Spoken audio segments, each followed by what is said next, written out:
What's going on, guys? Welcome back. We got the roof wrapped.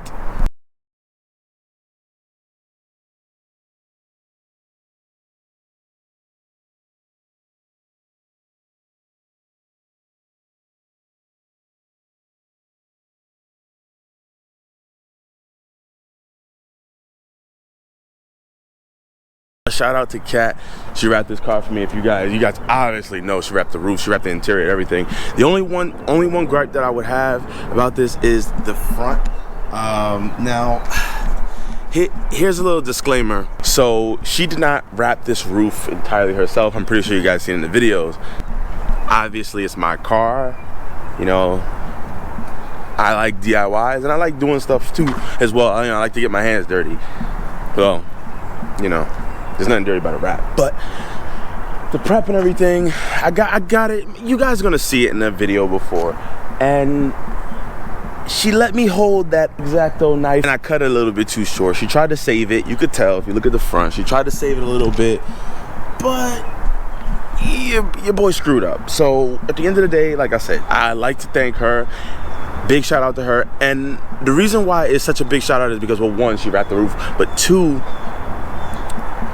you know, me personally, when I'm working on people's cars, I tend not to like when they're around, not because I'll screw up, but because everyone has their opinion on how it's supposed to work, if that makes sense. Any of you mechanics or you guys that do services out there, you know what I'm talking about. When the customer's around, it's like, oh God, they can be a little bit of annoying, a little bit of hassle. And that's why I say big shout out to her, because, you know, she knows obviously I film YouTube videos and things like that, but she let me be around and kind of like, you know, fiddle around. I mean, there was a bunch of people around. It was kind of a hectic day, but she let me, you know, kind of interfere and get in the way of, you know, messing up her little mojo and everything and screwing up. And she, you know, she didn't really complain about it. She just let me know, like, hey, this is where we can go from now. So, hey, here it is. The wrap is done. Definitely have to take care of that silver cap right there. The antenna cap, I got to take care of it. I'm going to mail that I want to talk to you guys about.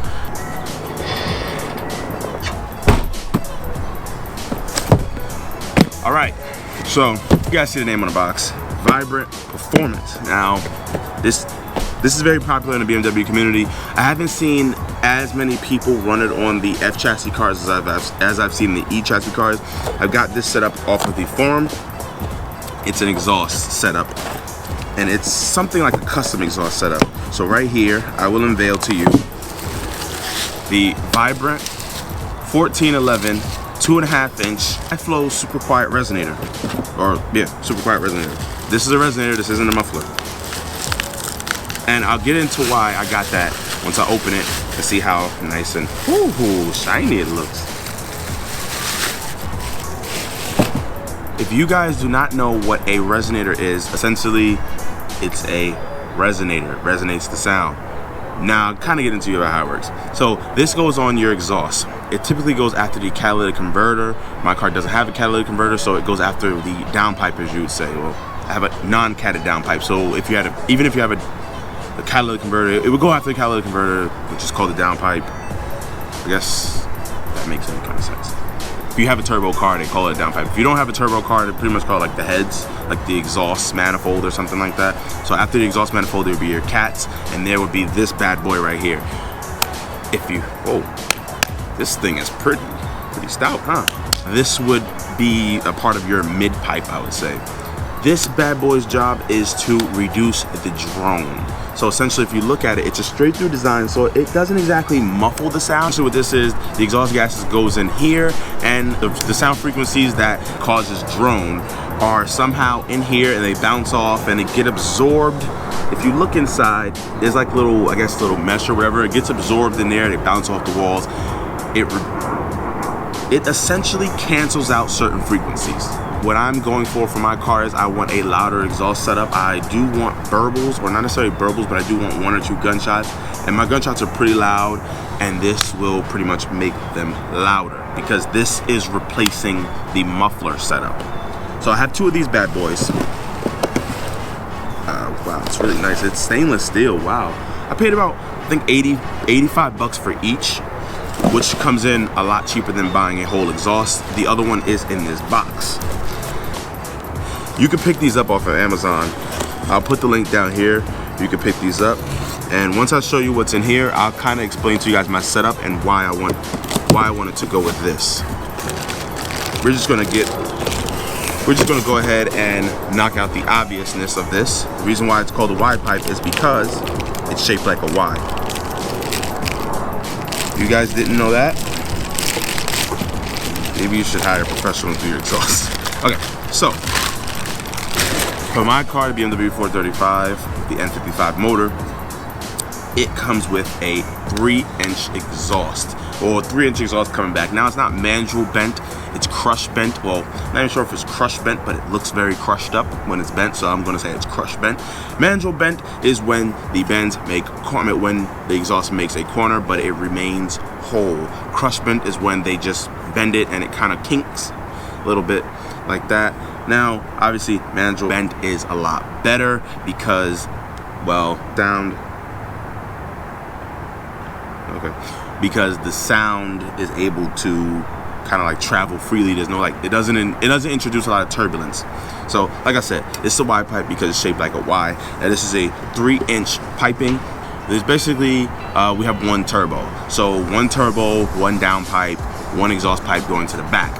Now it's one exhaust pipe all the way back to the exhaust, and then inside the exhaust it splits out into two. Since we are cutting off, the muffler, it splits out into two. Since we are cutting off of the muffler, we need to turn one into two, and we can do that by using a Y pipe. So essentially, this is where it's going from the stock resonator or the mid pipe. It's coming straight into here. It's going to curve it a little bit, and this is going to go like so, and the other resonator would sit on the other side. This would lead back, and the shop is going to supply the glass piping to the tips, and the exhaust is going to come out straight like that. So essentially, it's going to be a muffler delete. What I was looking for out of an exhaust was exactly what I had, but just a tad bit louder and a little more aggressive. You know, I love the sound of these N55 motors with exhaust in it. Now I have a Catalyst downpipe, but that adds a lot of rasp, I would say. But the stock mid pipe and the stock exhaust have done a good job eliminating a lot of that rasp, and I've had a very unique tone. The reason why I say unique is because a lot of people who just run straight pipe, they all sound uniform, obviously, because that's the cheapest exhaust that everyone runs to, and it sounds uniform, very raspy. Not bad, wide open throttle, but cruising around town, a little annoying. And that's what I wanted to eliminate. So that's why I went with this setup, and I could have went with an AWE exhaust. That's exactly what I was going to go for in the beginning. However, an AWE exhaust is about $1,500, and while I was going to get the AWE exhaust first, I thought to myself, well, hey, maybe I should get some wheels and set the car off nice, you know, stick true to my true form instead of making it sound better. And it would be a little bit subjective because I wouldn't know if I would love that sound, but I knew I would love the wheels that I put on the car. So I kind of thought about it a little, and I told myself I'm going to go ahead and grab these wheels, and I'm going to figure out what I want for the exhaust. A lot of YouTubers that remind me of myself, and a lot of people in life that remind me of myself, can never have one exhaust. I have news for you guys. This is the first exhaust setup I've had on my car. This BMW is like the first of a lot. I've normally kept my cars OEM or kind of stock. If I removed the muffler, well, I've had one muffler modification on any of my cars, and that was because it fell off on my 2001 Nissan Maxima that I had. Was it 2000? I don't remember. But I gave it to my sister, so put the comment down here what year that was. I don't remember what year it was. Maybe you do. But anyway, that 2001 Maxima, the exhaust fell off, and I love the way it sounded. I kind of left it like it was and just put straight pipe in the back. It sounded pretty cool. Pretty much the only exhaust modification I've had. This is the first setup that I did, and I figured if it's gonna be my first setup, and I will dub myself as a guy who will switch exhaust setups very, very much so often, I've decided to go ahead and start with the cheapest item first. Well, the cheapest would be a muffler delete. However, I know I wouldn't like a muffler delete, so I tried to get something a little more tame than a muffler delete and capture some sort of a unique sound. So the next step in this is to obviously head to the muffler shop and get this exhaust put on or welded and put onto the car. However, I'm not going to do that today. I have a lot of other things to do today. So yeah, I just pretty much showing you guys what the setup I went with, and that's like I said, I got this off of the forums, mostly the E92 and the E90 forums. A lot of F chassis cars haven't done this, and when I say a lot, don't point to me 10 or 20 guys or even 100 guys that have done it. I'm talking about a lot compared to the E chassis cars. So with that being said, can't wait for the exhaust to get on the car. I can't wait for you guys to see it and hear it. I would love to see how the exhaust flows. If we get a big flame coming out the back, that would be super awesome. I kind of didn't want to go for that, but if that is a byproduct of it, I would love it. Now, I'm not talking about the flames when you're stationary and you're revving up your car. No one really cares about that. I'm looking for the flame when you're doing straight up road race or launch racing. You bang a gear, something like that, and it goes kaboom. Check out my boy JR14. I know he has a video up. I'll try to put it up here. I don't know if I can put people's videos up here, but I'll put that video up here. You can see what I'm talking about. What's better than getting gapped and seeing a 435 shoot a flame out the back while getting gapped? I don't know, nothing. Well, getting gapped by a GTR and seeing it shoot a flame. But anyway, with that being said, all right guys, we're gonna wrap this video up. Hope you guys liked it. Just a little brief description of what I'm doing with the exhaust. Total cost. These were 85 bucks each, and this was 50 something bucks each. I've talked to the muffler shop, and to get the whole job completed and welded on how I like it, tips included, they told me I'm looking at about 180 bucks. So I'll go ahead and head out to that shop and get it on, and I'll tell you guys how it looks, how it sounds, and do a couple clips compared to stock, or not necessarily stock, but to how it is now, because obviously we know I haven't had the car stock forever. Since I bought it, as soon as I passed emissions, I went ahead and stage 2, have it down probably closer and kind of thing. So definitely guys, give me a like, comment, subscribe somewhere over here. Thank you guys for tuning in, Mike from Slow Speed, and yeah man, we out of here in this one. Peace out. Now, I don't know if you guys can see, but I'm rocking a Slow Speed shirt. I really am. This has Slow Speed in black with the standout logo on the bottom. I'll get into that, kind of why I have a lot of these Slow Speed shirts already done. They weren't typically YouTube shirts, I'll be honest with you guys. They really never started out to be merch to give to you guys.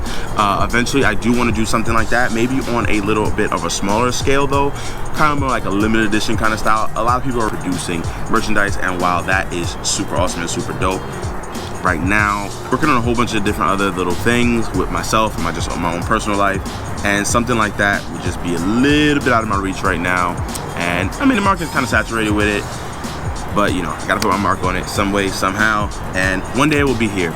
But yeah, so essentially I'll go ahead and tell you guys why I have a whole bunch of Slow Speed merch on. I mean, you guys probably don't even know, you guys probably don't even care. Number one reason is because, well, before I even set foot and did YouTube, I wanted to have a detailing company. Now, contrary to what all you guys believe and assume, my cars used to be very much so clean, and I know how to do a lot of detailing work. I probably washed my car a lot more times than I would like to admit. And I'll tell you, this 4 Series, my 5 Series, and definitely my cars before that, I washed relentlessly. My first real car that I had was a 1992 Camry, and that thing came with a fresh paint job. So I never knew what it was like since I owned my first car. Never knew what it was like to deal with really, really bad paint, and I've always wanted to keep it that way. It was very clean, and I always loved how clean it was. So I always did research and figured out how to keep my 1992 Camry spotless. Well, spotless right up until somebody freaking T-boned me, but that's for another story. Going into it, you know, I had the whole pressure washer, gas pressure washer, the whole 9. I'll go ahead and throw some clips in here of my old Altima that I used to detail all the time. I mean, I freaking clay barred it, waxed it, polished it. Like all of that stuff takes a extremely long time. Now I have bought that Altima brand new, and what the brand new cars come with, a fresh paint job. So that fresh paint job has made me want to keep that paint job fresh, and that's kind of how I went crazy with the whole thing. A little bit of advice: never buy a brand new Altima. Never buy any brand new car that's not, I guess, like a specialty car. I mean, I do want a car one day, you know, that I can do maybe European delivery on, but all these Nissans and stuff like that, it's not really worth it to buy it new. A lot of these cars are not. Even these BMWs, I don't think it's worth it to buy it new. But, you know, to each his own. So I wanted to start a detailing business, and I printed up all these shirts because okay, so before I even wanted to make a business out of it, I would just be washing my car detailing. People would ask me questions as I'm detailing, as I'm clay barring, what are you doing? A lot of people would see how it looks, and everybody wanted it done. Now, I was doing it on a very, very small scale because, well, I had other stuff to do. I went to school, I had a job, a whole lot of things like that. So, you know, life with women, you get caught up sometimes with just like, you know, trying to juggle everything at once, and I kind of put everything, I kind of prioritize everything a little bit ahead of the detailing thing. You know, I wanted to put a whole lot of money into it, but I kind of felt myself not all the way there with it, so I backed out of it. I didn't see myself making too much money with it just because of the other things that I prioritize over it, and that is a time-consuming business. You know, you have to be out there to wash these cars and trucks and everything at all times, and there were a lot of them popping up during the summer, so I figured, you know, I'm gonna jump into a saturated market and kind of hinder myself because I have to go to work and school. So at the end of the day, when would I have time to sleep and give these guys top-notch customer service? And I mean, I was down the whole thing. I clay bar the whole car. That stuff takes a little bit of a process, you know, polishing, not sanding, but you know, paint correction, you know, buffing out, stuff like that. That takes a really long time when you're working on a whole car. It really does, because I will sit at one door for an X amount of time that's probably a little bit too much, and just like literally, like I said, hang out and yeah, put too much into it. Well, I don't know, I always wanted to be perfect, and I realized that I cannot do that at the same time maintain everything. I still feel like that to this day. I feel like there are other business ideas that will bring me further along, that will bring me a little bit further along without having my time set up like that, if that makes any kind of sense.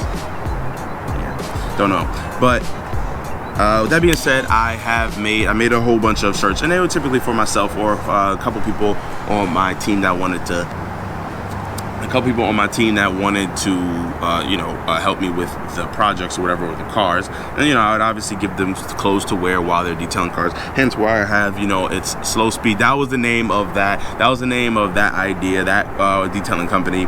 It was Slow Speed, and, you know, stand out, because typically, you know, you want a new car, you want a first car, stand out. It's kind of like the slogan thing. If you look at some of my other clothes, it'll say stay clean, stand out, obviously detailing.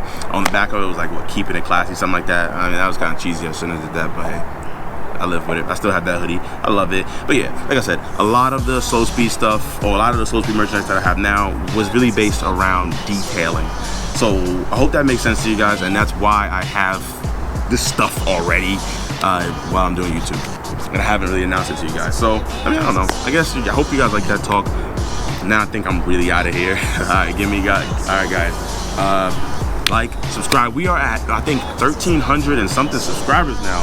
Thank you for staying tuned. Mike from Slow Speed. We're gonna get out of here, because in the next video I'm pretty much gonna show you guys how to plug your tire if you get stuck on the road. Maybe, if it works. All right, guys, peace out.